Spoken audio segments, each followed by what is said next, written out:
In 2013, the front desk at the Cecil Hotel in LA got a lot of complaints about the water in the rooms. Okay, not from me.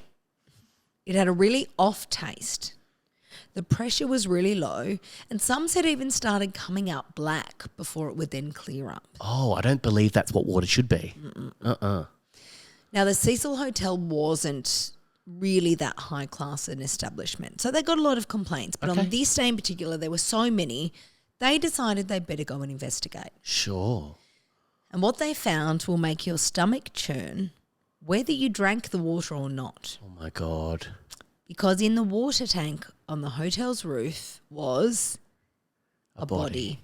Oh, my God. That of Canadian tourist Elisa Lam. Oh, my God. I do know a little bit about this story. So what happened to Elisa Lam? Well, your guess may be just as good as mine. My God, G Love, I am excited for you to tell me this. It's a mystery in its full sense of the word. All right, you ready for this? Yeah. Sorry. Why do you say you're ready for this? You're going to cough in my goddamn face for? Hey there, everybody. Welcome to Not Another Crime Podcast. I'm Georgia Love. I'm Sammy Peterson. I'm a journalist. I am not. As always, if you want to skip ahead and just listen to the crime story, the time codes are in the show notes below.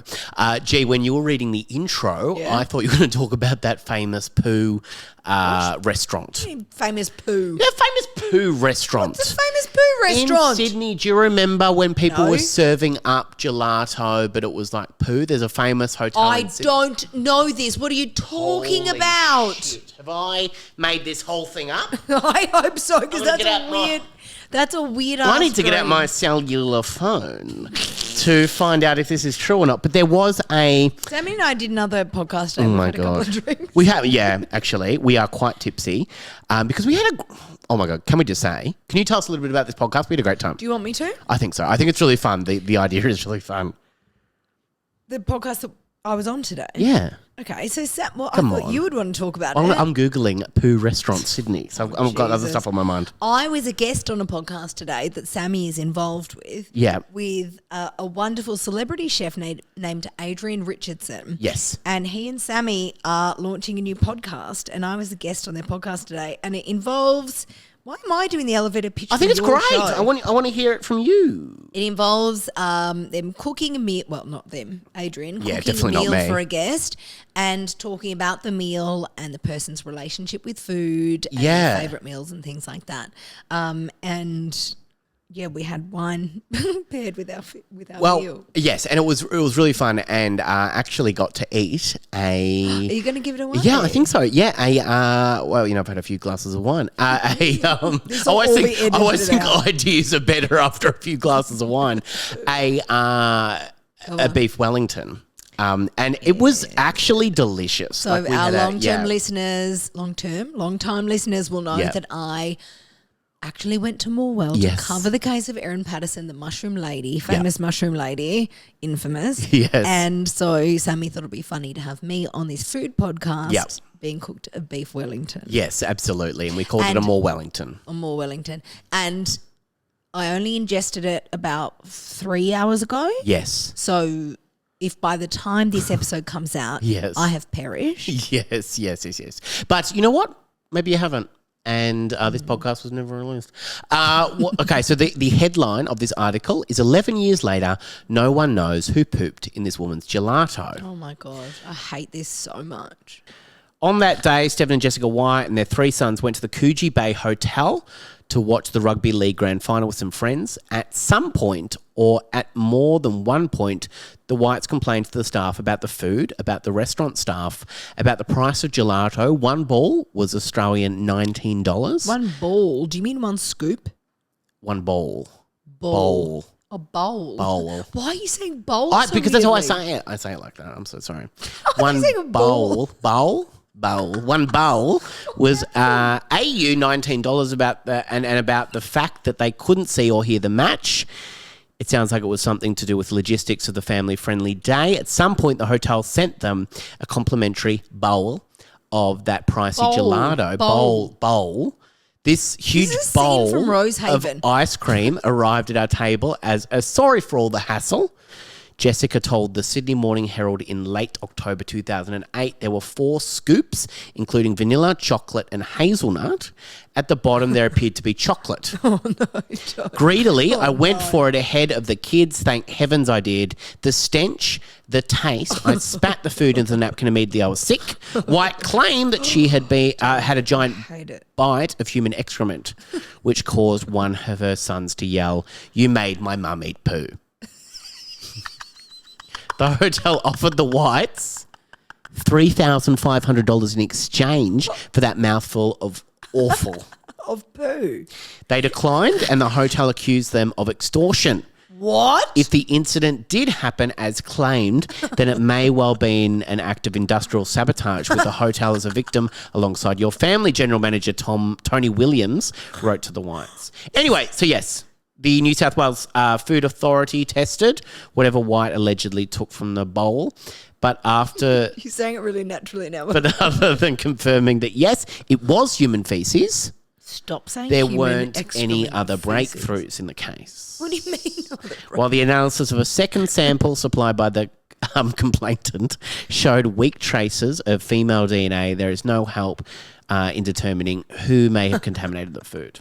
So someone shat in a bowl, put 3 scoops of ice cream on top of it and served it to a customer. Yes. I can't believe you haven't heard of the Coogee Hotel. That's why I couldn't remember it I know for a the second. Coogee Hotel. I don't know the Coogee Hotel poo scandal. Yes, the big poo scandal. And not that long ago either. So if any other wonderful people in the world want to tell us more about that case, I would goddamn look I think, okay, there has never been a clearer sign to me that I'm not a parent than when you were reading that. Poo?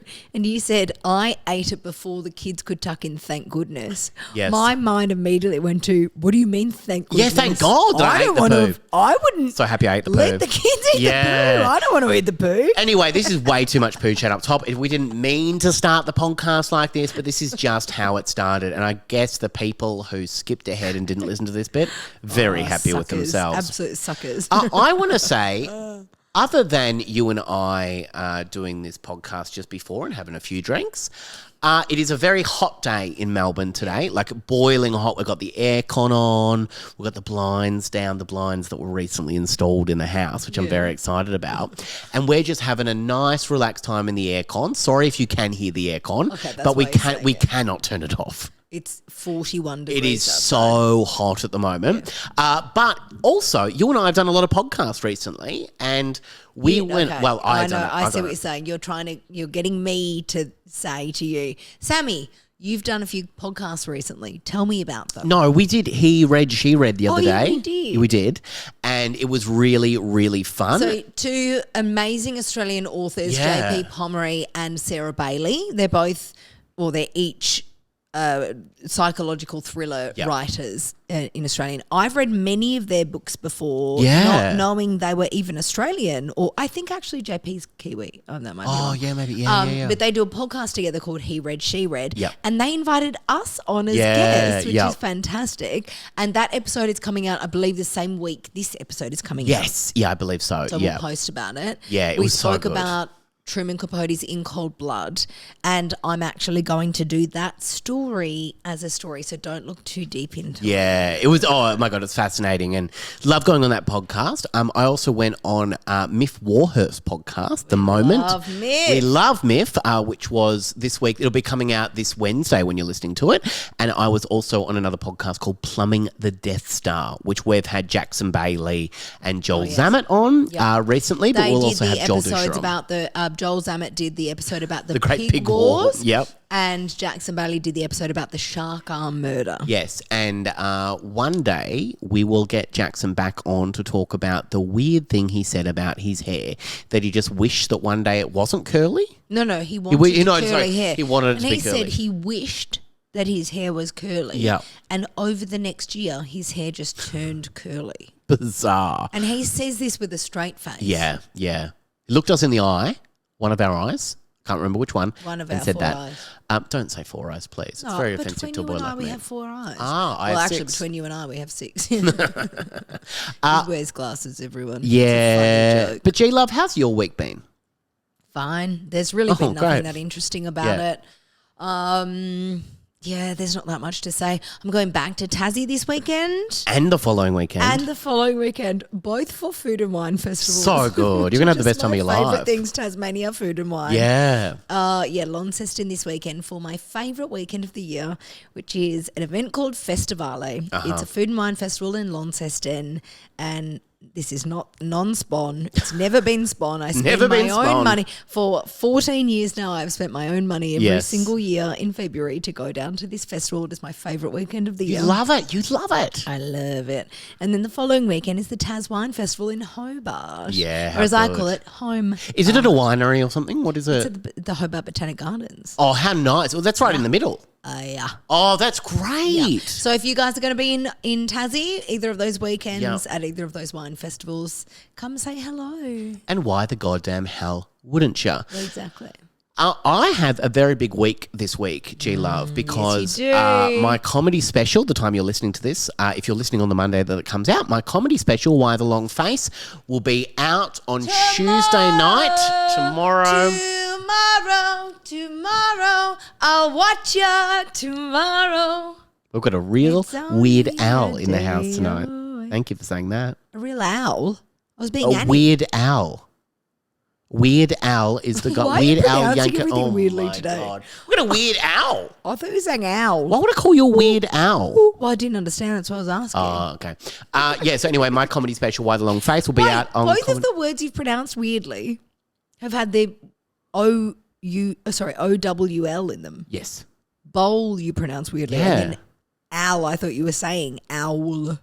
Oh, I'm a bogan that can't goddamn talk proper. But I have my comedy special that's coming out on the Comedy Republic YouTube channel. Yes. Tomorrow, 7 p.m, I think it'll be out. 27th of January, 2026. Yep. So if you're listening to this after that, Yeah, it is it's still out. It is there and is available for you. It is the best hour of comedy I've ever seen. Oh, my God. And I really, truly try to say that without bias.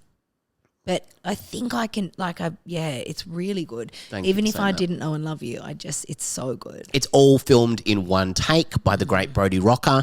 I love Comedy Republic. It's on there. And also as a celebratory thing for tomorrow night, Tuesday night when this comes out, my old podcast Confessions is releasing an episode. God damn, So that's as a exciting. celebration with the great Alexi Toliopoulos and Mish Wittrup, who I absolutely love.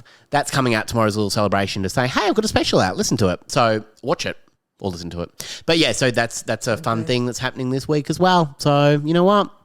If you want to have a week of lots of podcasts and watching my special, I can't think of a better week. No, neither can I can't think of a better week to do that right now. Hey, Sammy. Yeah. Do you know the story of Elisa Lam? I don't. We're in for one. So anyone who knows this story is already going, Yeah. It is one of those stories that so many people know, but no one really knows what happened. Yeah, okay. So I'm giving you the preface this week, listeners, of it's not even really unsolved. It's just one of those kind of mysteries. People have different ideas of what happened. Yeah. It's a bit frustrating because of that. I'm going Yes. to give you the heads up about that. But is it a big one? Yeah, I believe I watched a documentary about this a long time ago. And I do know a little bits about the story, but I'm really interested to hear your take on this, G. Are you ready to dive in? I am ready right now. What? And also, just before we do get started, What did I miss? no, leave us a 5-star rating, leave a 5-star review. We'll do the mailbag at the end of this episode. Yes. So you can write in sammy@justanothercompany.com.au. You can follow us on YouTube at... Yeah. I don't usually say YouTube. You can follow us on YouTube, Instagram and TikTok at Not Another Crime Podcast. Yes. And you can tell us this week who your favourite tennis player is. Okay, because the Australian Open's happening at the moment. But also, yeah, if you want to leave us a voicemail, you can do that. All the links probably more are important. below. All right, G? You ready for the story? Absolutely. Okay, here we go. Elisa Lam was born in Vancouver, Canada on the 30th of April. Guess what year? 1991. Yeah, that's Sammy's birthday. That wasn't just a weird guess from him. Yeah. Her parents had immigrated from Hong Kong before she was born. And they were quite, not like the typical quote-unquote tiger parents, but they were very much like, she was their baby. They wanted her to, do good in the new country. What's a tiger parent? It's a kind of a term for the helicopter parents of Asian descent. The tiger parents ones that kind of go, we've gone to a new country for you to do well, so you must do really well at school. You have to be a doctor, you have to be a lawyer. Sure. We'll put a lot of pressure on you. That's a colloquial term for those parents. Yep. So Elisa was a good kid and a good student. She went to university, but she had other dreams kind of beyond university. She didn't really know what she wanted to do. And bigger dreams than her parents had for her in terms of scholarly. She wanted to travel and she wanted to live a bit more of a high life. In 2010, she began blogging. Oh, okay. Which, it's 2010. Who She started on Blogspot and then ended up moving on to Tumblr. Oh, my which God. Is a Why very 2010s kind of conversation. Sure. Over the following 2 years, she posted pictures of models in fashionable clothing. She posted accounts of her life, and she often included in this struggles about her mental illness or mental ill health.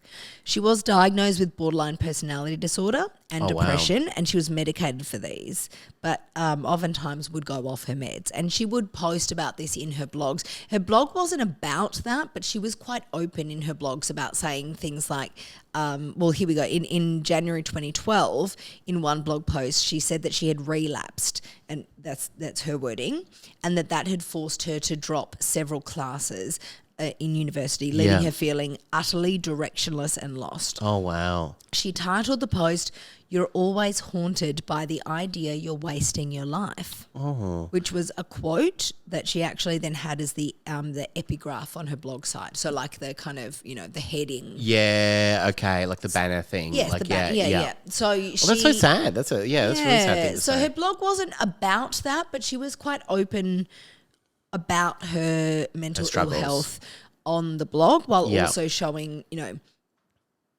things about, she would write about her life, but she would share photos of, the kind of ideal high life, like fashion models in Paris and, all that very 2010 to 2012 aesthetic things. That sure, especially on Tumblr. Yeah. Huge, She was seemingly doing better in the mental health department when in 2013, when she was 21 years old, she announced to her parents that she was going on a solo trip across North America. Wow.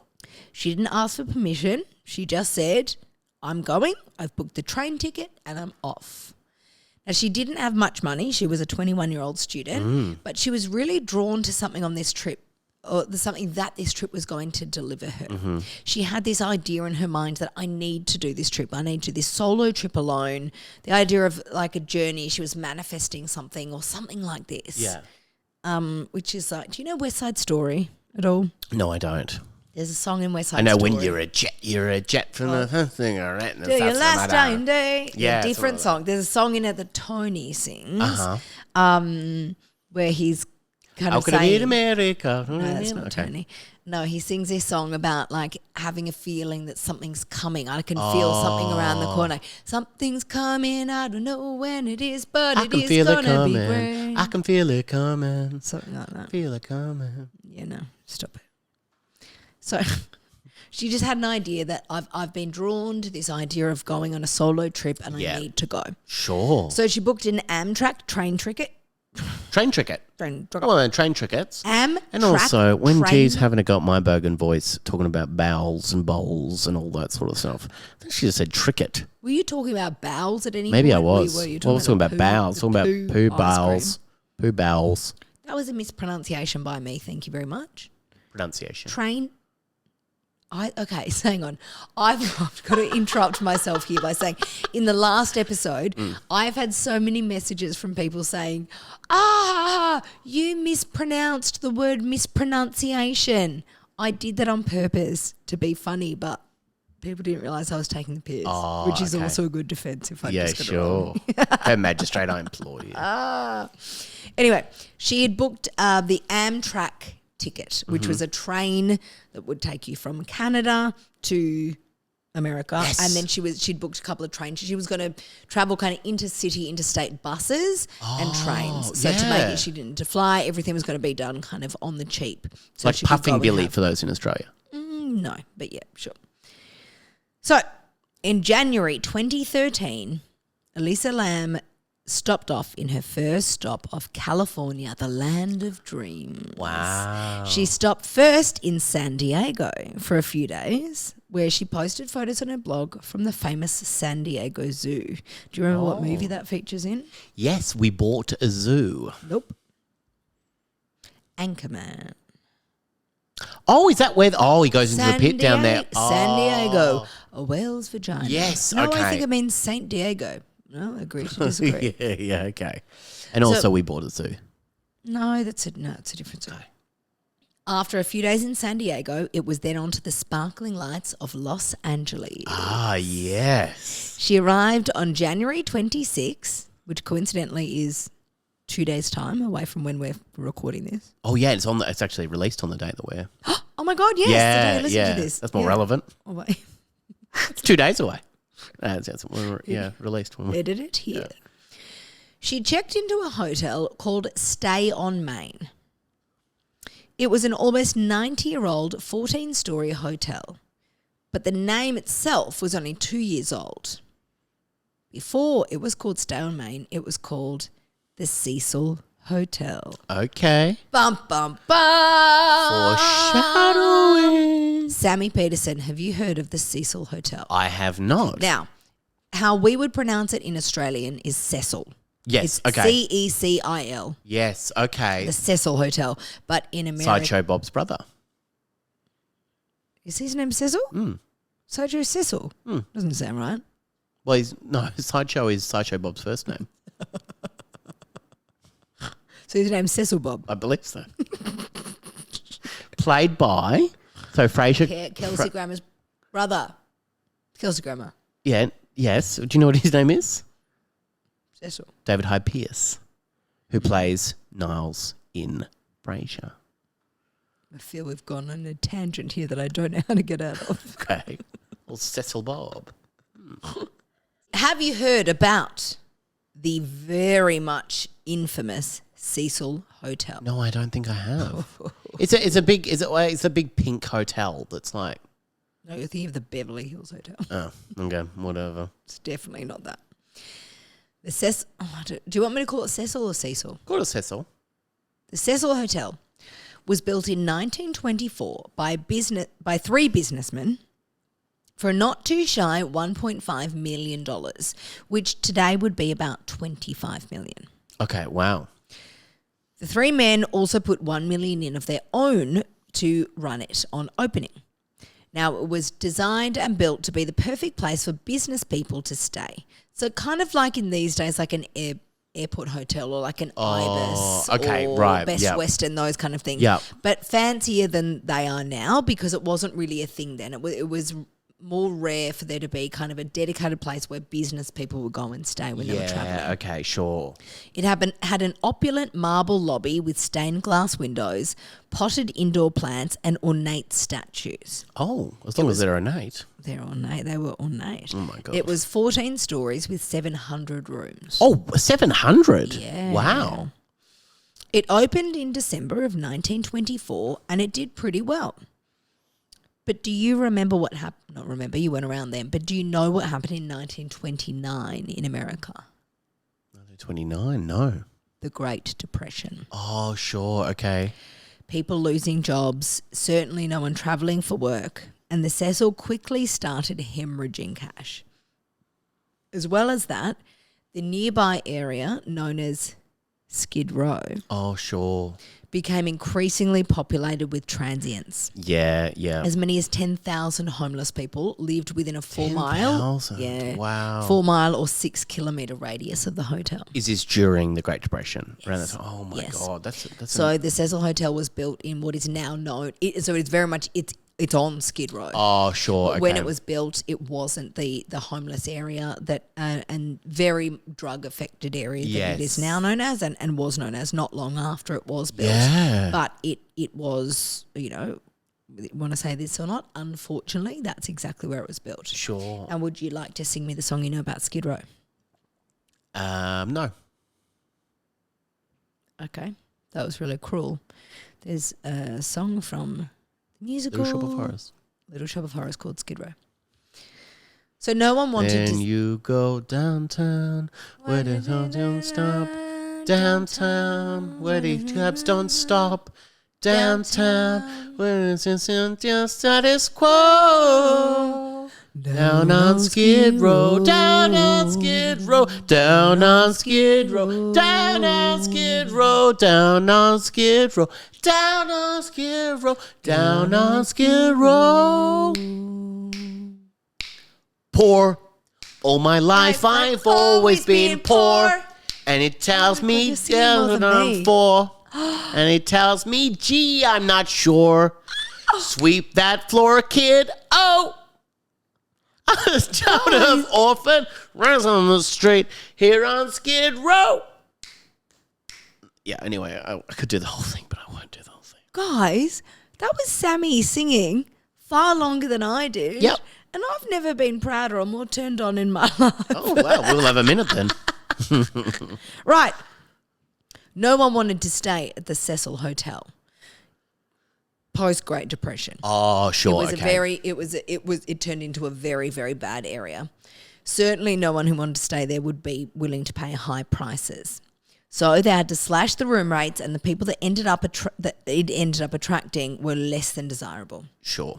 So it was more like a hostel, I guess, at that point than it was a hotel. Its occupancy and its reputation sank hard and fast. Wow. It turned into an kind of almost unofficial halfway house. Oh, sure. The owners of having to offer up rooms either for long or short-term stays, as well as just by the night. Sure, and also 10,000 homeless. That is an insane number.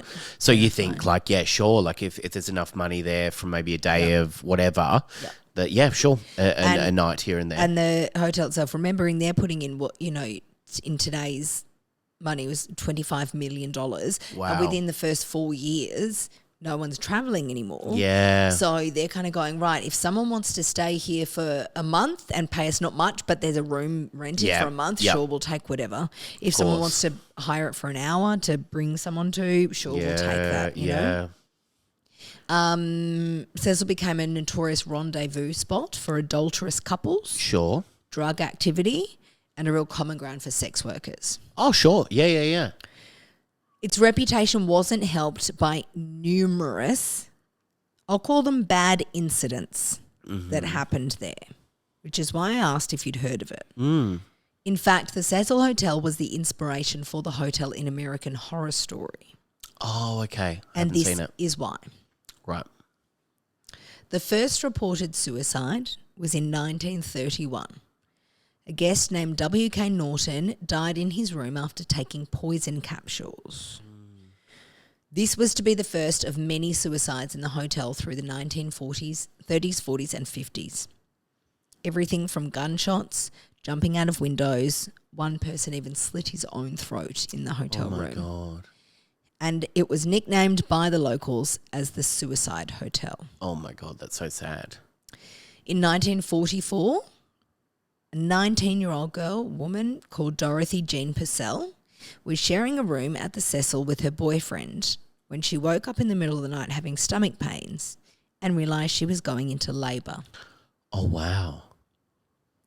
She said she didn't want to wake her boyfriend, so she went into the bathroom where she gave birth. This is really awful. I'm just going to, all of this is awful. Thinking that the baby was dead, she threw it out the window. And the baby out the window? The baby landed on the roof of an adjacent building. Dorothy Jean Purcell was charged with murder. 3 psychiatrists at her trial testified that she was mentally confused, quote unquote, at the time of the incident, and she was found not guilty by reason of insanity. In 1964, a retired telephone operator named Pigeon Goldie Osgood. Amazing name. Is that not the best name you've ever heard? Incredible. Who had been a well-known and well-liked long-term resident at the Cecil Hotel. A resident? So actually people would live there? Yeah, so as I was saying, they ended up kind of just taking short-term, on long-term, whatever. Yes, Yeah. And long-term, I mean like long-term people. Yeah. That was kind of like if people are saying they're going to stay here for good, sure. Yeah. Right. She was found dead in her room in 1964. She had been raped, stabbed, beaten, and her room ransacked. A man named Jacques B. Ellinger was charged with her murder because he was seen covered in blood roaming the streets close to the hotel in the hours afterwards. But he was later cleared as a suspect, and to this day in 2026, her murder remains unsolved. Oh, my God. In the 1980s, the Cecil Hotel was the temporary residence of one Richard Ramirez. Yep, the Night Stalker. Named the Night Stalker. Yep. Ramirez was This is how I know it. This is how I know this hotel, actually. Yeah, okay, right. That's how most people have heard of the Yes, Cecil okay, Hotel. yeah. Richard Ramirez was a regular presence in the Skid Row area. According to a hotel clerk at the Cecil who had known him, he had stayed at the Cecil for a few weeks.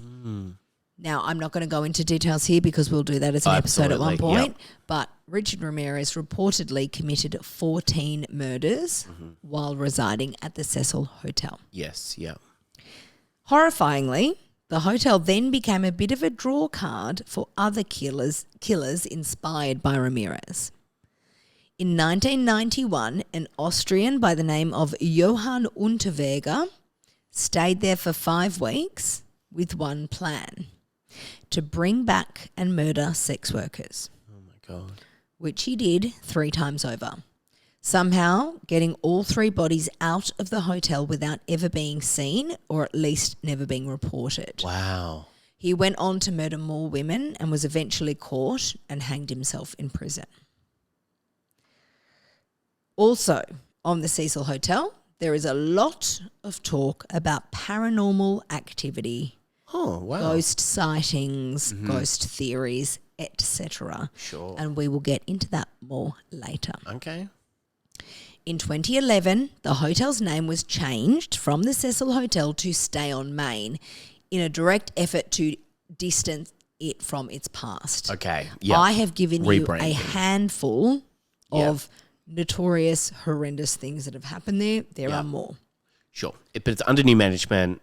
They're trying again. Yes. Let's change the name so people won't look up where to stay in LA. Well, I'm not going to stay at the Cecil Hotel. That's Richard Ramirez's place. Let's call it Stay on Main. Sure. And that takes us up to the year 2013 when Elisa Lam checked in. On February 19, 2013, guests, I'm going to call it the Cecil, at the Cecil, started complaining about really yuck water in their rooms. Now, it was not by any means a high-class establishment, so complaints were common. Sure. But there were a lot about this one issue. Yeah. That the water was running black, there was very low pressure, and some people noted that it tasted off or sweet. Oh, okay. So they sent a maintenance guy to check out the 4 water tanks that they had on the hotel's roof. One was there was one that was larger than the other 3, and it had the main water supply for the hotel.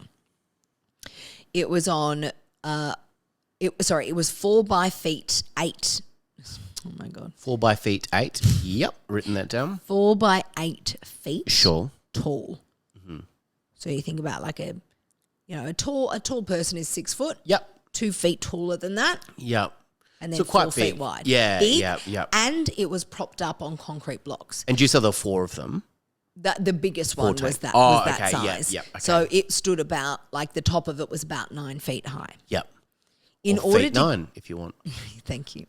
In order to get up to check them out, like check out what was in there, the maintenance worker needed a ladder. Obviously, it's kind of 9 feet up.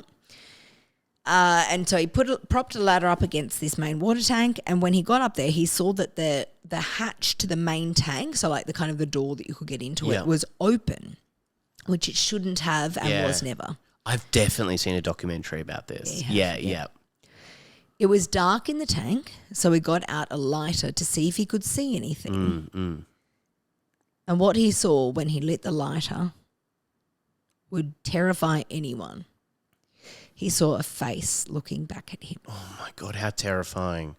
It was a woman, naked, lying face up and very obviously dead. It was clear as well that she'd been there for quite some time. Oh, my God. Hence the water issues in the hotel. Oh, my God. Can you even think, like, the people complaining that the taste was off? Oh, I can't. That actually makes me want to be sick. Emergency services were obviously called and the body of this woman was removed. They had to do it incredibly carefully because of the state she was in, as in the state of decomposition. Yeah. They had to actually cut into the tank and drain it and completely like remove her from the bottom of the tank that way after it was drained. I don't need to go into details about why, but you can imagine. Her clothes were off her body, so she was naked, but her clothes were in the tank as well. Oh, okay. Separately, yeah. Yes. And her clothes were all coated in what has been described as a sand-like substance. Okay. Unfortunately, it was, of course, the body of 21-year-old Elisa Lam.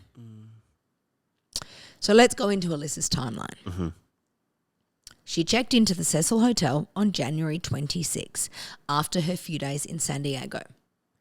At this time, it was a low-budget hotel/hostel where people could choose private rooms or hostel-style dorm rooms, while entire floors were dedicated to full-time residents. Wow.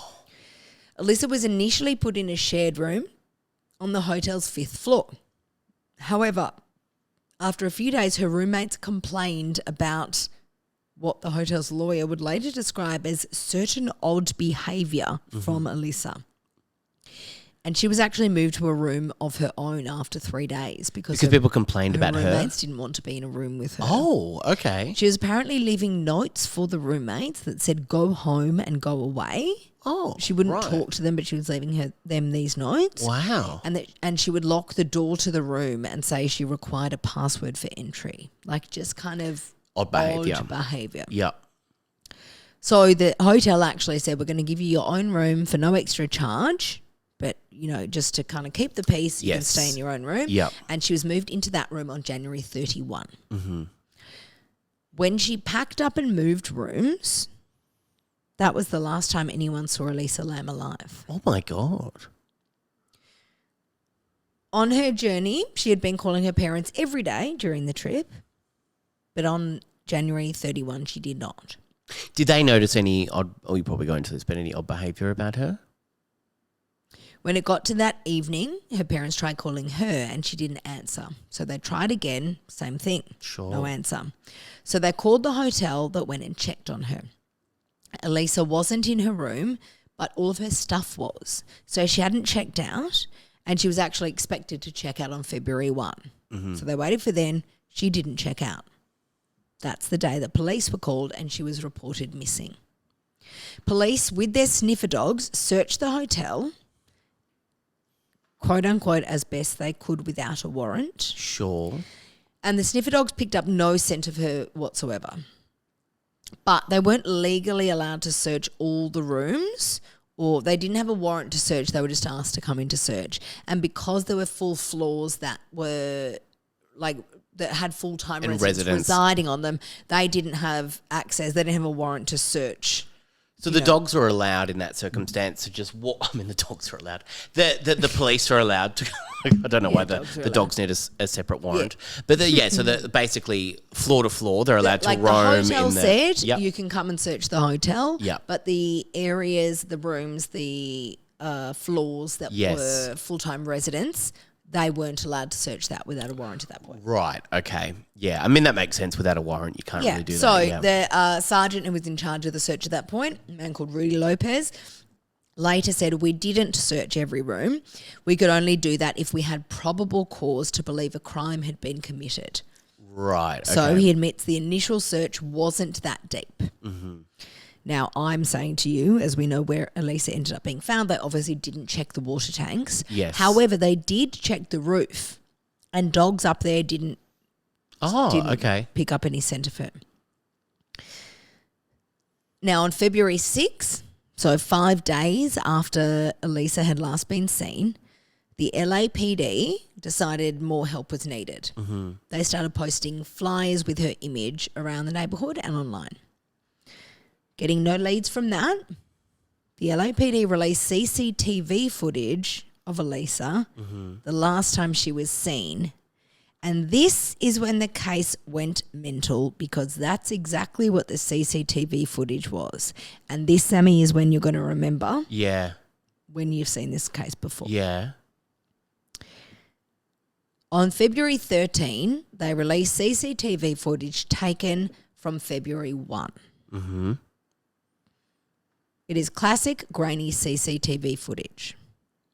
Elisa Lam gets into a hotel elevator and presses a lot of buttons very carefully. Are you remembering now seeing this footage? Yeah, this footage, CCTV footage of her in the lift, is very infamous. Yes, yeah, I remember this. So if anyone's been thinking this sounds familiar, this is what you will have seen. You've got to go and watch, and maybe we should post it on the Instagram, the footage of it. It's really odd. I'm going to describe it here as best I can, strange. but you need to see it. It's really, really, really strange. I'm going to describe it as best as I can. She gets into the lift and she presses a lot of buttons, but really carefully and really slowly. She's not doing like the scene in Elf when he gets in and just yeah. He's not smashing It's his quite hand methodical. against the methodical, slowly and really like thinking about it, pressing the buttons individually one by one, slowly and carefully. She's up very close to the pad and she's moving very strangely slowly. Like definitely, like panicked is the last word you'd use to describe it. Yeah. Sorry. But while she's pressing all these buttons, the doors remain open. The lift doors aren't closing. She walks back and forth in the lift a bit, and at one point actually pops her head out of the lift and looks down the corridor in one direction. I remember that bit, yeah. It really looks like she's kind of seeing Looking if anyone's for someone. there. Yeah. But then she steps back into the lift and it gets even weirder. When she steps back in, she goes right to the back of the lift and looks like she's trying to hide against the corner. She's not like cowering. She's standing up, but she's pressed as close back to the wall as she possibly can. And she starts doing this kind of like strange sidestep kind of movement. And I think the scariest part is that where she is, quote unquote, hiding, where she's pressed up against the wall of the lift, is so when she'd popped her head out and looked up and down the corridor, the direction she looked in, where she then gets into the lift and stands back against the wall, if someone were to come from the direction she'd been looking towards, where she's standing is where, like, that would be the last place they'd see. Right, okay. Do you know what I mean? Yeah, Does that make sense? I do understand. So it looks like she's hiding from whatever she was thinking was there. Yeah, Yes. Thinking, seeing, Seeing, I don't know. She's no longer pressing the button. So the doors are still open at this point. So she's pressing all the buttons, pops her head out, then comes back in. She doesn't press buttons anymore. Then after a little while, she goes to get out of the lift. And she gets out. So the reason I say about her not pressing the buttons anymore is because, like, in the first place, she's pressing these buttons really methodically. You kind of go, well, the doors aren't closing, so she's trying to get the doors to close. Yes. She pops out her head and has a look around, and then she gets back and does this weird hiding thing. But she's not doing pressing the button frantically to close the door. She's not pressing any buttons at that point. Yeah. Well, you'd kind of think if you wanted the doors to close, You'd be very quick about it. You'd be pressing hit that anything closed at that door point. even. Yeah. So then she gets out of the lift and she stands in the corridor and she looks to, the direction she was looking in before, and she stands there and she really looks like she's talking to somebody. Now, there's no audio in the CCTV, but she's standing there and she's talking and she's moving in a really, like, animated way. Like her hands are moving a lot, but it's not a natural animated way. So like No. I'm someone that talks a lot with my hands. She's not doing that. It looks like almost robotic, or people have described it as looking a bit like a marionette puppet on strings. Sure, that her yeah. hands are doing odd movements in strange ways and really, really, really over the top.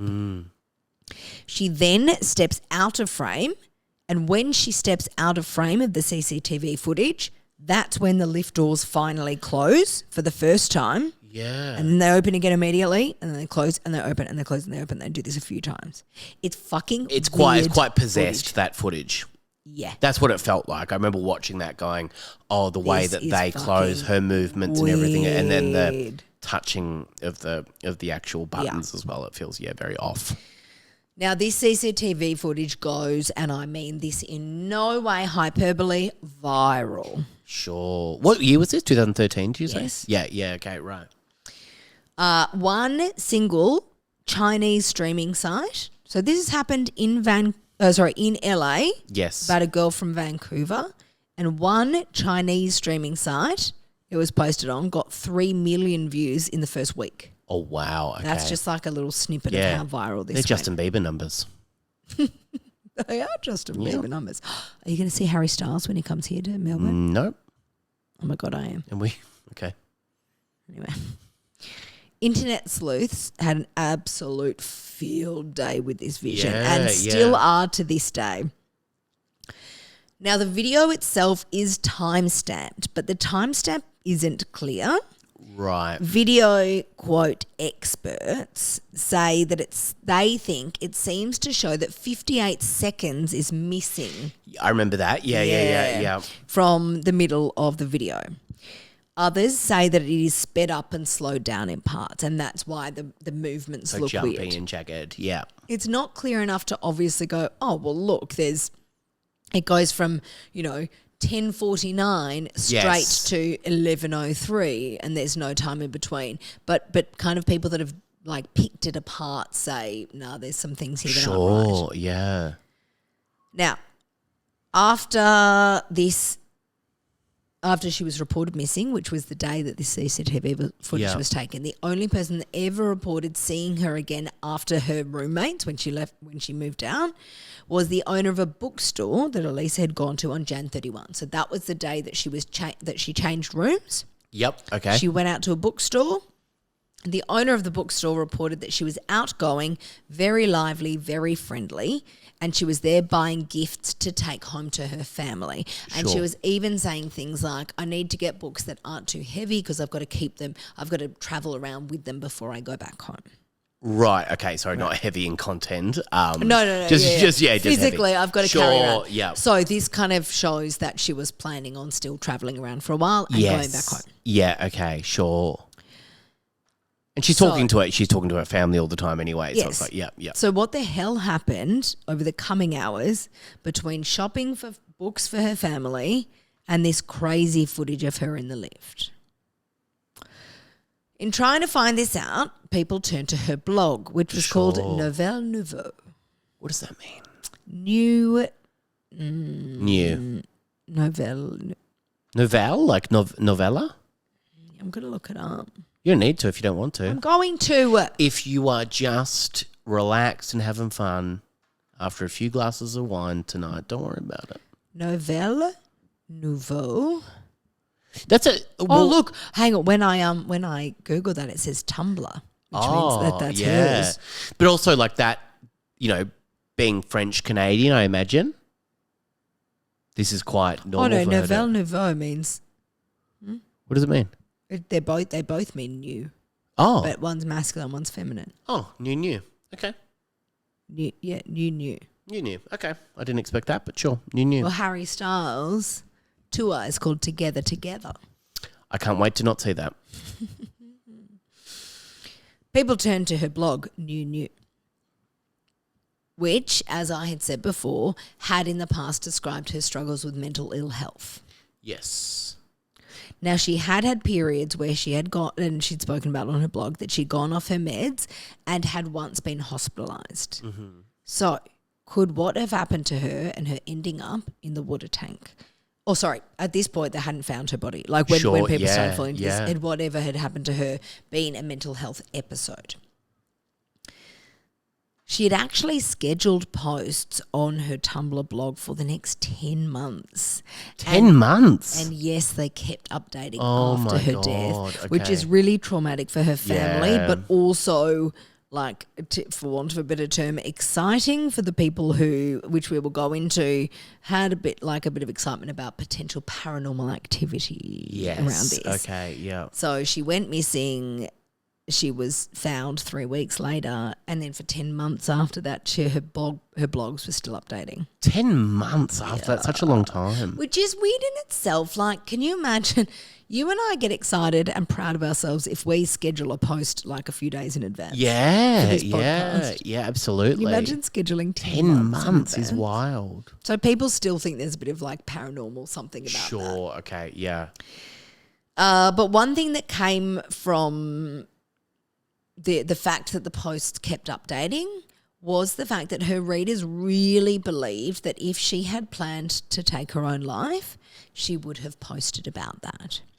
At the very least, something cryptic, something telling. Yes. She had been open about her mental ill health and her battles in the past. So if she had been planning on taking her own life, her readers really believed she would have alluded to that, if not actually said that. Sure. Especially the fact that then the blog posts kept going up afterwards. They were like, why would she have scheduled posts if she was planning to not be here? Yes. If those posts didn't reference that at all. Like her dedicated readers really, really believed that. Yeah. She had also been out shopping for books for her family, remember? So what if she was planning on taking her own life, why would she have said why would she be buying books for her family and saying, I'm going to need to take them travelling around with me for the rest of the time? Because this is one of the first things that came out. Like, before her body was found, it was like, right, she has had mental ill health in the past. She's gone missing. This is something that could have happened. Yes, yeah. Even once her body was found, they were always looking into whether suicide was a possibility. Yeah. Now, when she was found in the water tank, she did have her hotel room key on her. Okay. Which they said kind of proved that she planned to go back to her room afterwards. Mm-hmm. What wasn't on her person, though, was her mobile phone, nor was it in her room. Oh, okay. Which has always been kind of put as a big question mark over that. So the theories were that could have been stolen from her room. Like, she's gone, she's left her room open, people have gone in and stolen her phone. But her laptop was still in her room, which seems odd if you're going to steal anything, right? Yeah. There's never any explanation about where her phone was, never been found. Now, once they did find her body, and they were still talking about whether suicide was possible, that did not in any way explain how she would have got up onto and into the water tank. Yeah. Let alone why. Right?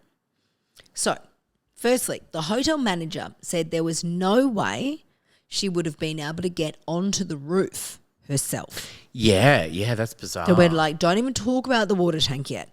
She would not have been able to get up onto the roof on her own. It was only accessible by fire doors that were alarmed. Yeah. And the alarms never went off. Now, you can kind of go, but this is a shit hotel. We know that it's run down, it's decrepit. Yeah. But there was a maintenance worker that gave evidence and testified that the alarms were checked only about 3 weeks before, and they were working. So now we're kind of looking into whether someone's either let her up there or maybe taken her up there. Yeah. Some internet sleuths have done their own research and say that you could actually get up to the roof via fire escapes if you really wanted to. Like, without the alarm. Without the alarm. So as fire escapes kind of on the outside of the building. Oh, okay, sure. So there is a bit of kind of question mark put over that. You could have got up there if you really wanted to, but the easiest way would have set off the alarms. Mm-hmm. So now we talk about the water tank itself.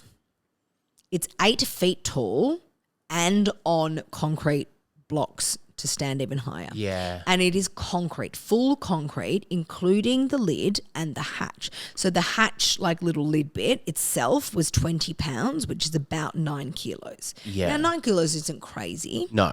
But Elisa Lam was very, very slight, small, 21-year-old woman.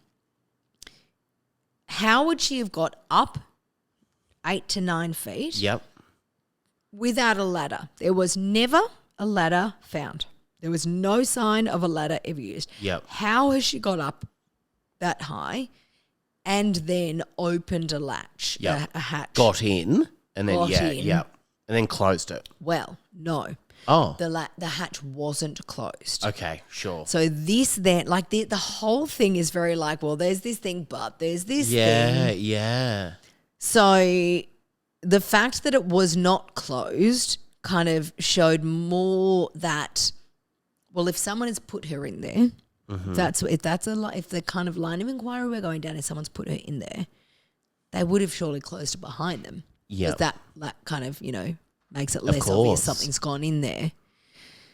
For her, if she'd gone in there herself, it would have been near impossible, if not impossible, to close the hatch, right? Because you think it's 8 feet tall. Yeah. It's full of water. She's obviously not standing on the bottom. So to be in there, to then lift yourself up, high up, out of it enough, like while treading water to then close the hatch, that would have been near impossible as well. Yes. But there's still the question of how the fuck did she get in there? Yep. There's no ladder ever. And it's a concrete solid water tank. Yeah. How does anyone, least of all a small, slight 21-year-old female, get up feels on impossible. top of? There were no signs on her body of any defensive wounds or any signs of her trying to get out. There were no scratch marks, nothing on her fingernails, anything. It looked like once she was in there, she didn't try to get out again. Bizarre. So the theory emerges that a hotel staff member may have taken her up there and put her in the tank. So they've the ones that have disarmed the alarm on the door, which they were able to do. There's no signs, there was no ladder or anything. He's somehow, he's got a ladder. He's put her in there. He's taken the ladder back with him. Yes, okay. If this is the case, was she dead already when she was put in the water tank or not? Could he have held her down in the water and drowned her while she was in there?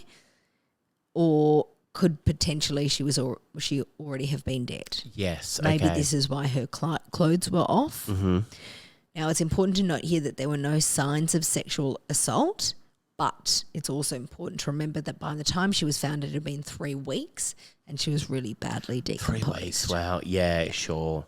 So I think it would be near impossible, if not impossible, to find signs of sexual assault. Yeah. Now, one thing I will say, and this isn't advice to anyone, but it would be a good place to dispose of a body, a water tank.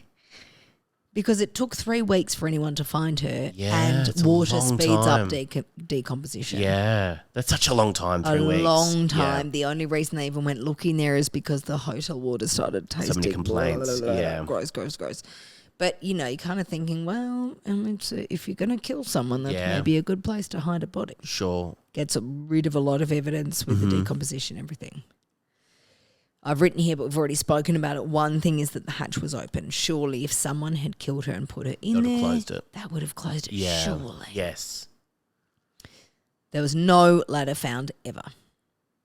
So she's only ever seen alone in the CCTV footage from the hotel. She's never, ever, ever seen with anyone else.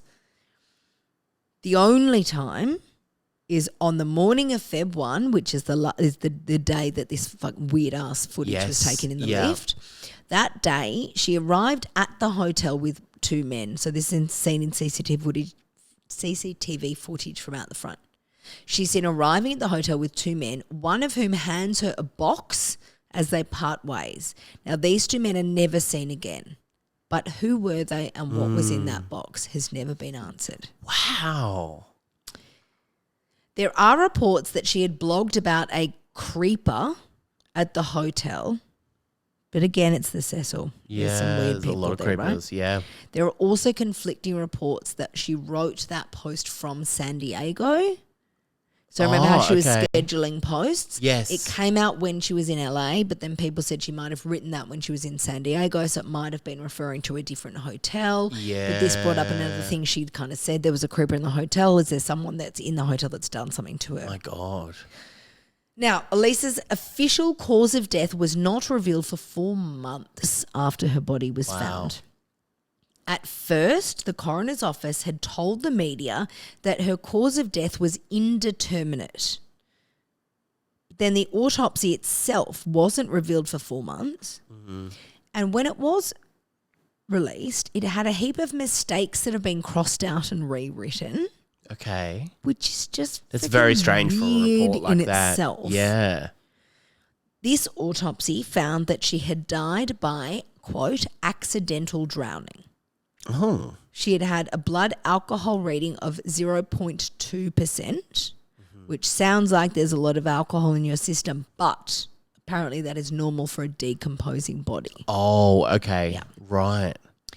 She had no drugs in her system, illicit nor prescription. And you would think with the way she was behaving in the lift and stuff, was it drug related? But and there was a lot of assertions about that, but there were no drugs in her system at all. There were no defensive wounds and no signs that she'd tried to get out of the tank, as I'd said before. Now, the lateness of the autopsy and the weird, crossed out mistakes and rewritten things made a lot of people question if this was some kind of cover-up. Yes. I'll get back to this a bit later as well. The official... Sorry, Dix was just doing the bit. It's my favourite thing that he does when he does a big stretch, but his head goes right up like he's looking to the skies above. Yeah, hello, Dibba. He's Dibba, listening now. You're doing a great job. The official investigation ruled that it was an accidental drowning with bipolar disorder as a significant factor. Okay. Now, that doesn't say suicide, but it says she had bipolar disorder and she accidentally drowned. Mm-hmm. So it's kind of, without actually saying it, it is insinuated that it was either suicide or her bipolar disorder caused her to get herself in the water tank and then she has accidentally drowned. But bipolar disorder, does that make you do that sort of stuff? That's a... The kind of insinuation is that maybe hallucinations, maybe from her going off her meds, she was having hallucinations. Sure, yeah. She'd taken herself in there. It still doesn't, to me, explain how she got in there. Not at all. Well, thanks, Diggs. Thanks, Diggs. That's lovely. You have now drool all over your shirt. He did that right in your face. Dear Bar. Don't lick your dad. We're doing a podcast. Beautiful kiss. Right. The official investigation also records. Oh, and this is really yucky. Okay. I'm going to say this, but I'm just going to say it because it just kind of brings up some more questions. The autopsy revealed that subcutaneous pooling of blood was found in Elisa's anal area. What's that word? Subcutaneous. What's that mean? So under the surface. Oh, okay. Yep. Which some doctors suggested was a sign of sexual abuse. But one pathologist in the coroner's inquest noted that this could have resulted from bloating in the course of the body's decomposition. Oh, okay.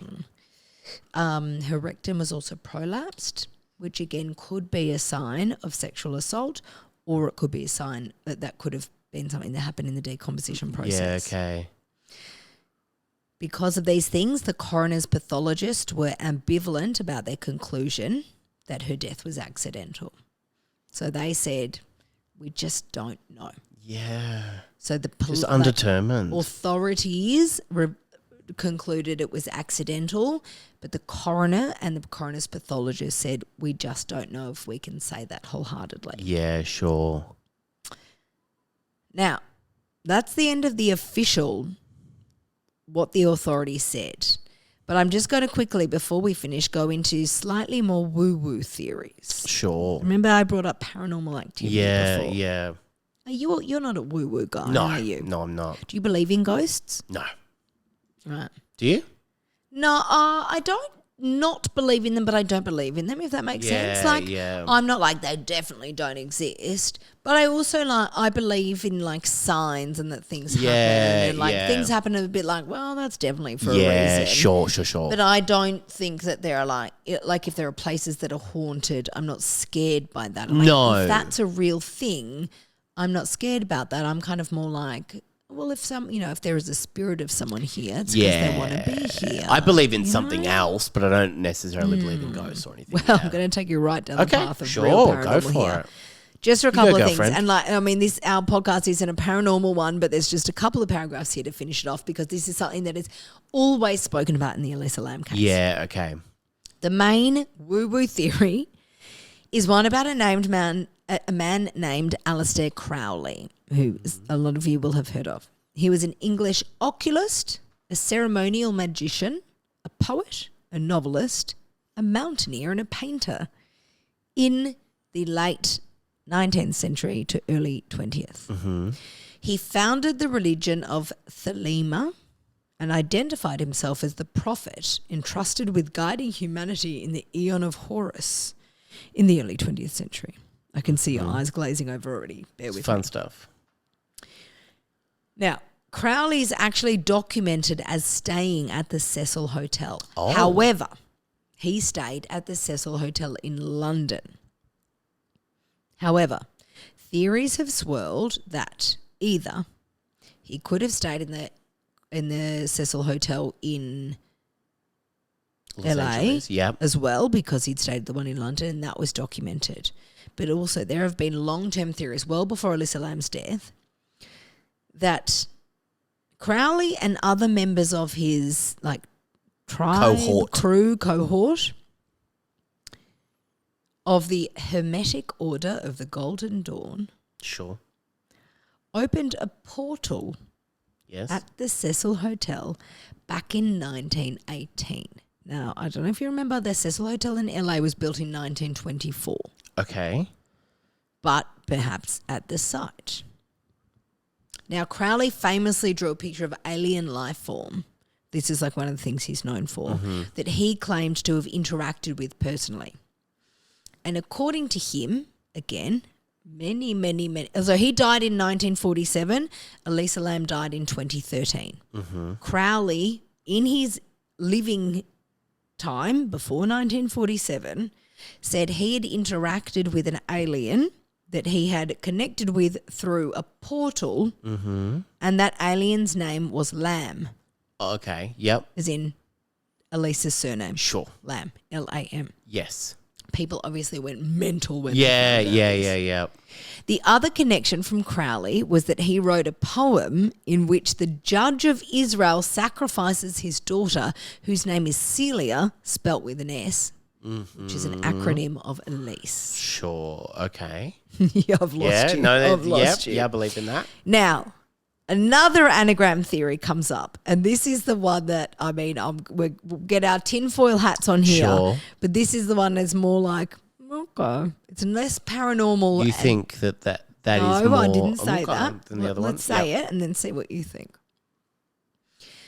Around the time Elisa went missing, there was an outbreak of tuberculosis on Skid Row. Okay. Tuberculosis can be a kind of a side effect, probably isn't the right word, sorry if I'm getting that wrong, of HIV. So HIV positive people can much more easily get TB. Yep. The test used to test for tuberculosis, especially in HIV positive patients, is called, I'm not making this up, it's called TB Lam-Elisa. Oh, okay. As in right. literally spelled. Her name, yeah. Lam-Elisa. Her name is Elisa Lam. Yes. Spelt exactly like that. So the theory around this is that Elisa Lam never actually existed. What do her parents think about that? The whole thing, this is the theory, is that the whole thing was staged to cover up an illegal tuberculosis study amongst the homeless of LA and Skid Row in particular, and that the body found in the water tank was actually someone who had died during their illegal testing. Yes. So when it was found and put on on the news and in the media, they made up the name Elisa Lam and made this whole story about it. Anyway, You've lost your mind. It's fucking weird that's it's what weird. the test It's weird. is It's called. weird. It's weird. Yeah. It's weird that's what the test is called. Anyway, Sammy, they are the theories. They're the only theories. No. Fuck, there Not are a hotel staff hundreds. member. Yeah, okay. No. That's another thing. Everything Yeah. I've spoken about in the whole episode are the theories. Yes. A hotel staff member has killed her, Yes. taken her up and put her in there. She has gone and taken her own life and put herself in there. Or was she it a has golden had portal? She's hallucinated and ended up in there and died and drowned. Yep. There was a portal opened up by Alistair Crowley in 1920 or something. Who stayed at the same hotel, yes? Or there was a TB Yes. In Skid Row. American Skid Row conspiracy tinfoil hat thing. To this day, there has never been a single explanation by police or authorities as to how Elisa Lam managed to get into the tank. And to me, that is the biggest mystery. Yeah. So they've ruled it accidental drowning with bipolar disorder as a main factor. Yes. Which means they've kind of said it's either she's had an episode, quote unquote, and ended up in the water tank and she's drowned, or she's done that by choice. Neither of those things explain how the fuck she got in there. Have her family said anything? Have they commented or have they? No. Not that I've found through looking into this. Oh, it's bizarre. So the things with the mental health issues and the bipolar is that she had there had been periods of when she'd gone off her medication, she had hallucinations. Yes, okay. I kind of think when you look at the CCTV footage for in the lift, it looks like someone that could be having an episode, like a drug-affected episode. Okay. And drug-affected can mean also coming down off drugs, whether they are illicit drugs or potentially, antipsychotic drugs. Yes. It looks like it could be a psychotic episode. Yeah. But it also looks like it could be that she's scared of someone and hiding from someone. There are just so many, there's nothing about this is answered to me. No, not at all. What do you think?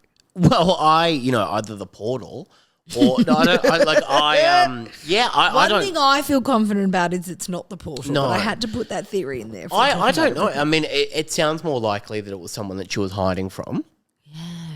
In that hotel, because it feels like there was lots of people that it could have been. I kind of just feel that too. Is that us being just like true crime junkies that we just kind of want, we want it to be a crime? Because a suicide or an accidental death is not a crime. Do we just want it to be a crime? But I feel like the accidental is so unlikely. Like I feel like that is How the hell did you she get up? into the tank? How did she get in there? Yeah. How did she get in there? I just don't feel like that's possible. 9 feet up, 8 feet up at the very least. How did she get up there? I remember watching open the the hatch documentary. and get in. Yeah. And why? It just does not feel likely, and also like scaling the outside of the hotel, like that does not seem likely, and also no one saw her. Yeah, so if the alarms didn't go off for her going up to the roof through the inside of the hotel, that means she's scaled the outside. She's gone up the fire escapes on the outside. That's not an easy thing to do in itself. No, not at all. Why, in what state, and even if she was hallucinating, how and why has she scaled, gone up the fire escape on the outside of the building, got onto the roof, and then how the fuck has she scaled the side of a concrete water tank that is 9 feet off the ground? With no a ladder or anything There was ever never found. a ladder ever there. Yeah. I mean, but then that's brought up maybe there were maintenance workers that went up there because it was 3 weeks until she was found. Yeah, okay. Maybe someone went, why has the ladder been left here and moved it, and they just never reported that. I don't know. But also, if you find out that this has gone You'd on, remember why wouldn't you that. ever say anything? Surely. Yeah. I feel like it has to be some sort of true crime thing that's there's someone in the hotel she didn't trust, she was scared of, but also having said that, then her leaving notes for the people that she was in the room with before is very weird. There's also a thing that I didn't write into here, but the night before, the night, I think it was the 30th of January, it's the night before the last time she was seen, she'd gone to a live taping of Conan. Right. And she'd actually been escorted out for odd behaviour. And that's all I could find about it, is that it said odd behaviour. Okay, sure. So she'd been behaving, quote unquote, erratically. Yeah. Does that mean, is that, a good defence for someone to have gone off and done something to her, to have killed her? Is that showing that she was spiralling and was not in a good place? Yeah. I don't know. It's so many unanswered questions. It's really frustrating because I Yeah. don't know, and I hate the unsolved ones, but I feel like this is going to elicit a lot of conversation because people have so many different ideas about it. Yeah, like, lots of different people have I'm not a conspiracy theorist by any means, but that TB thing seems really weird to me. That's weird. Yeah, it is weird. Yeah. The test is called TB Lam Elisa. Yeah, that is very strange. But yeah, it is very weird. Yeah, that's bizarre to me. That is I'd love to know what the family. Also, this is a yucky detail that I didn't put into the script because it's yucky, but now it's probably relevant. She was so badly decomposed that she wasn't recognisable. Sure. So they had to do physical tests to discover who she was. So it's not like, her parents have gone to identify her and gone, yes, that's Elisa. No. So it could have been some, a homeless person that they were doing tests on. And when someone called Elisa Lam had gone missing, they were like, we'll say it's her. Or the whole thing about the story about the parents was our daughter from Canada has gone missing is just made up, is the conspiracy theory. That no one actually ever, there were no parents, there were no parents in Canada saying our daughter's gone missing. But they would be able to check that and look that up. I don't know. You can imagine. It's not like this was like in the medieval ages. I don't know. I don't know what happens, Abby. Yeah. Oh my God, that's frustrating in that there's no answer. But yeah, I'm fascinated because I remember watching that documentary a long time ago. Yeah, even in the answer that there is, the official ruling is that it was accidental drowning with bipolar disorder as a factor. That doesn't actually say anything. Not at all. Why did she accidentally drown? How did she get in there for that to happen? I don't know. You asking me those questions? I don't know. Yeah, I'm asking you. Answer me. Oh my God. Why don't you tell us, listeners, if you want to write into sammy@justnotacompany.com.au if you want to send us a voicemail. The website is called SpeakPipe. All the links are below. Well, I'd love to hear your theories. Yeah, it's just one of absolutely. those stories that I feel like I can just talk about because more and more people can come up with more. It's Yeah. fascinating. Oh my God. Now, G-Love, I know that you have to go soon, so we're going to go through the goddamn mailbag. Let's do it. Why do you always blame me for having to go? You've got other things to do as well. I don't. I just have to edit this podcast. Yeah, that's what you've got to do. I see. Hey, also, can I say, our last episode was our 1 year anniversary episode. Yes. And so we had asked you to send in some speak pipes and letters and stuff. We've just had the most wonderful week with the most beautiful messages from you all. Thank you so much for celebrating our anniversary in the way that you have. Yeah, it's been great. And can I give a shout out to our beautiful listener, Jess Purcell? We got a handwritten note from one of our beautiful listeners called Jess. Can I read it to you? Yeah, of course. This is my part of the mailbag. It says, Her Magistrate, I implore you. Not Another Crime podcast has officially served a 1 year sentence on iHeart and has been heard around the world. The jury verdict is in and it's a crowd fave. Not just for the stellar storytelling that takes us into the room where it happens. Hamilton quote. But for the people behind each episode, the banter, friendship and humour you both share, plus the musical puns are always a bonus. Congratulations on 1 year of the podcast, Georgia and Sammy, from Jess Parcell. And then in brackets, Jess. I baked you a couple of treats in honour of all the Thursday treats you've cooked up. And she made us cookies that were wrapped in an orange ribbon because orange is the colour. Oh, you're the best, Jess. Thank you so much. I love you so much. Oh, that's the best, Jess. Thank you so much for doing that. And the cookies. I can't wait to try these goddamn cookies.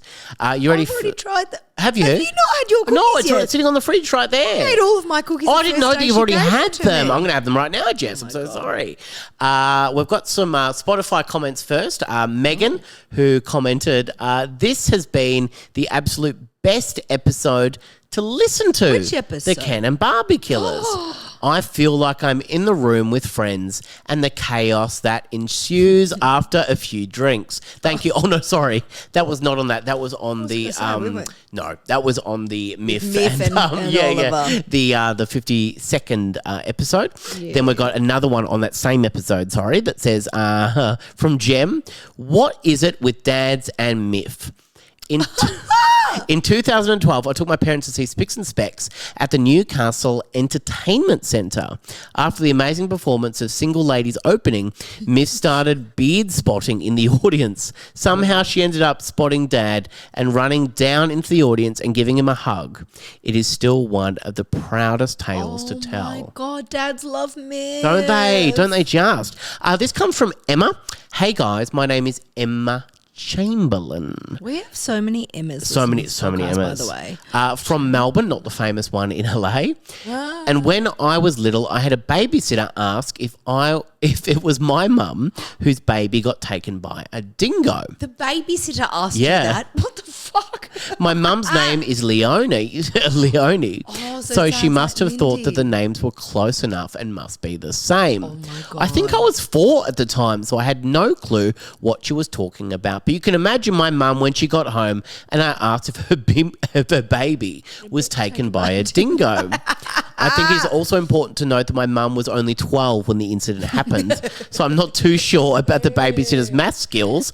I know we all struggle with those, so no judgment, XX. Thanks, Emma. One other note, I have just spent the past week driving from Melbourne to Byron and back again, and I have listened to at least 2 of your crime podcasts a day. Oh, my God. And wow, you guys are amazing. I love that I can listen to you guys and still feel like I'm not going to have nightmares. I can't wait to keep listening to you guys this year, and thank you for keeping me company on my road trip. Love, Emma. You're welcome, Emma. I love that. I'm questioning your babysitter, Emma. Bizarre behaviour. I love the babysitter not asking the adult who has hired her. I know, the 4-year-old. Asking the 4-year-old. It's very weird. And also, this is another example of how many Emmas we have listening. This is coming from another Emma who's left a voice note.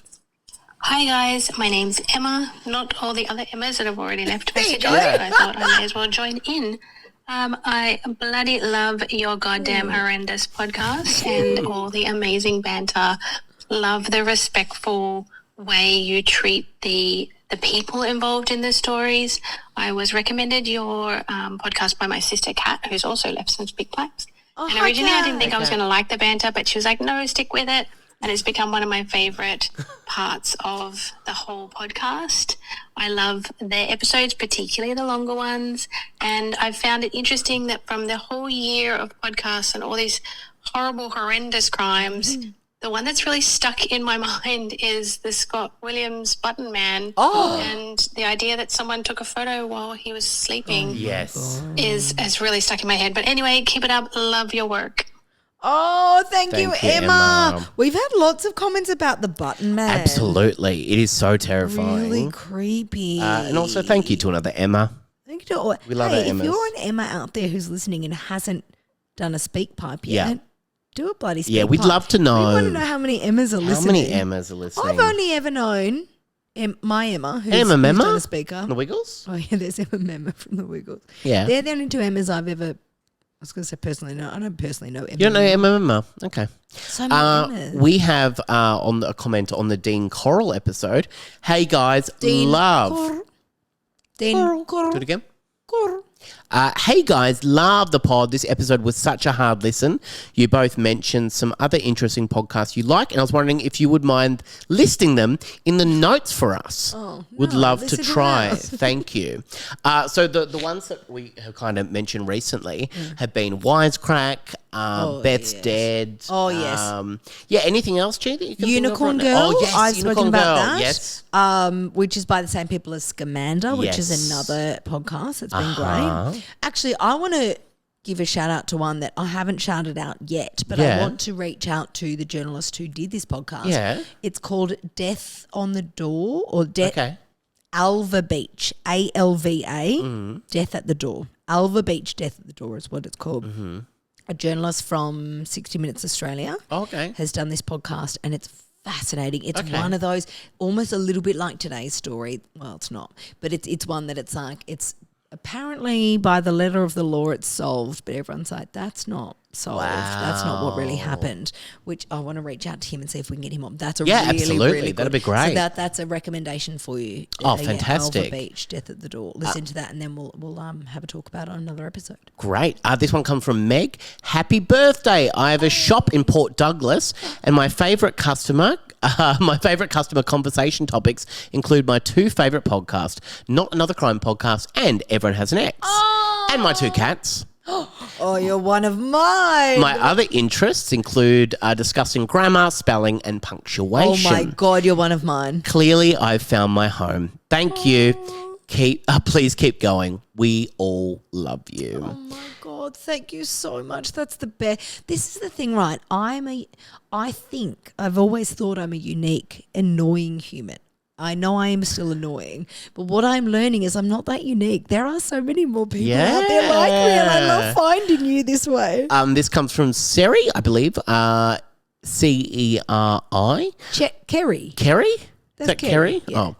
I was honestly not expecting this. This comes from the Will Patterson episode, the original Will Patterson episode where I interviewed him. It's so completely different to anything I've ever heard before. What an incredibly heartfelt telling of when a good person makes a bad decision. I'm so glad that we got to hear about his life after prison and all the wonderful things he had to say about his partner. It was a lovely ending to a harrowing, the bad kind, not the good kind story. Love heart. I absolutely, and Will Patterson, as we now know as Scott Williams.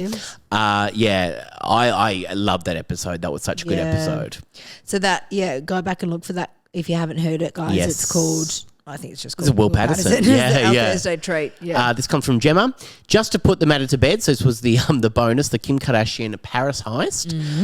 Just to put the matter to bed because I wouldn't want us all to be left bereft of an outcome. Jats, often described as the thinnest, palest and hardest, most brittle of the common savoury crackers. Ritz, these are slightly thicker, and when they have been subject to recent reports of shrinkification, making them thinner than in the past, they are typically characterised as having a softer, more buttery and crumbly texture compared to jats.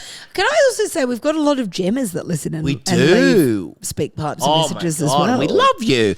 Eliza, happy birthday, guys. Love from down here in Tassie. Hey! Might not be able to sleep tonight after hearing about the Button Man's moves down here. Truly horrendous. Is that why I'm going there twice in the next 2 weeks to find the Button Man? Eliza, finally. Eliza, come and help me find the Button Man. Yeah, absolutely. And let's do one more from Grace. Hi, Sammy and Georgia. Love your podcast. Love the Azaria story. But did you know that there was a movie made in 1988 that had none other than Meryl Streep play Lindsay and Sam Neill as Michael? So Lindy, I think you mean. Oh my God, no Meryl way. Streep. Yeah, it played Lindy and Sam Neill as Michael. It is called Evil Angels. It's not that good, even though it was at the time the most expensive movie shot in Australian history. But it has a very interesting twist, spoiler alert. It has two storylines, one that the dingoes got my baby and I sacrificed her, as her name suggests. Yes, you read that right. I remember watching this on TV when I was much younger, but I distinctly remember the two storylines. Continue the great work, and I do love the longer stories, which everyone has, of course, told us. Does. Yeah.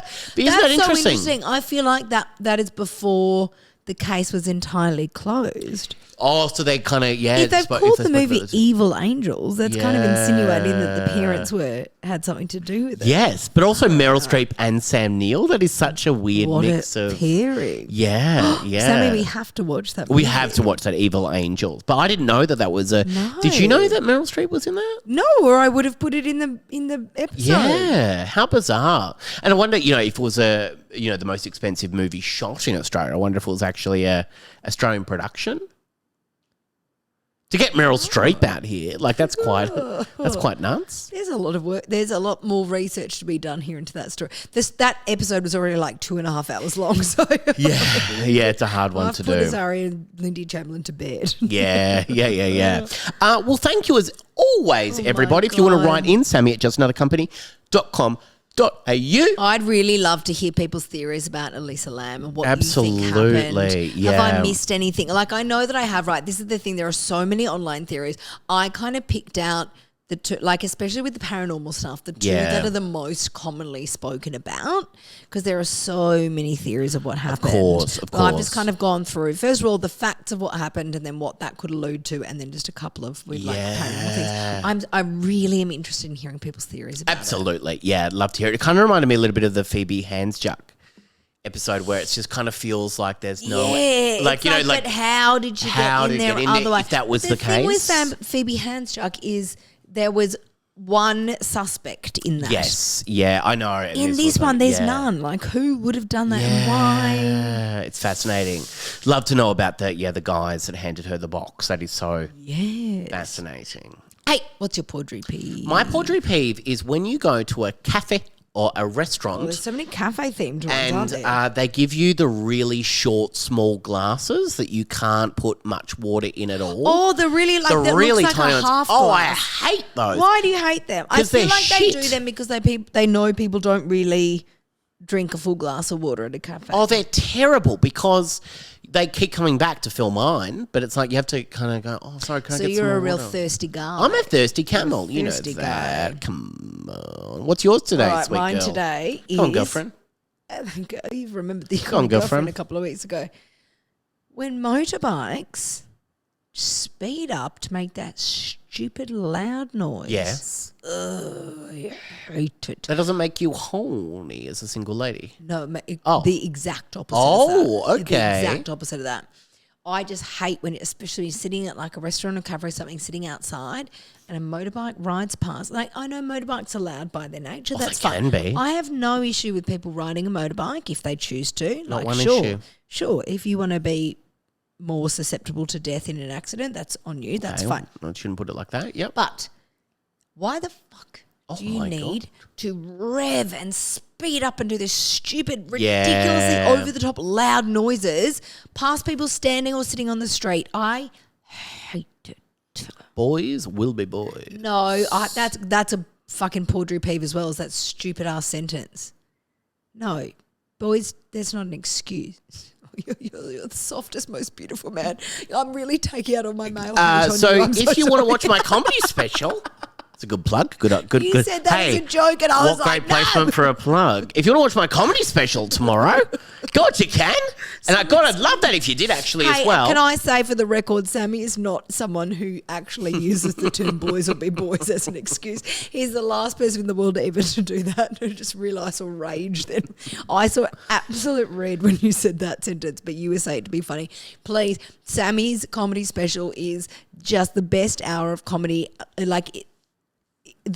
It makes you fall in love with him so purely and so deeply, and it's so funny and it is so pure and it is so wonderful, and just I implore you, Her Magistrate, watch this. You're so lucky that you get to see it for free, that it's on, that it's going to be on YouTube. Oh, thank you, G. On YouTube, I absolutely love doing it.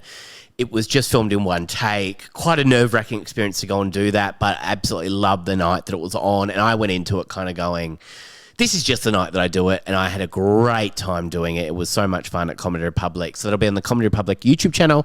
You can follow me personally, Sammy Peterson Unofficial, but we'll also put it on the Instagram of Not Another Crime Podcast. Yeah, we will. How, yeah. As always, thank you to Oliver Clark for doing the theme music. Thank you to Tamsin Hayes for doing the artwork. Yep. Thank you again to Miff Warhurst and Oliver Clark for coming on our 1 year anniversary. It was so much fun. It was so much fun. We asked them both to come here, and then we just kind of spoke at them for an hour. Didn't really ask them to do much. And just a great mix of guests. It was just so funny to have those two here. And the number of people, Sammy, I've got to say, that have commented in seeing the YouTube vision or seeing the photos of Oliver Clark wearing his full three-piece blue suit. God, the number of people that have commented, he's dressed perfectly for the airport, Georgia. Oh, I have seen that. So funny. Yeah, for you, your pet peeve. Yeah. He is dressed perfectly for the airport, but not for a goddamn motorbike. No. Thank you, G, this week for telling that case. I'm sorry really fascinated. I know it's really like unfulfilling because there's no real answer to it. But the cold cases always are. It's so fascinating. I'm looking forward to having discussions with you guys about what you think happened. Absolutely. We will see you this coming Thursday as well with a very special guest. That's all I'll say at this moment. Wait, have been practicing this. Oh my goodness. Oh my goodness. Have a great week, everybody. Bye.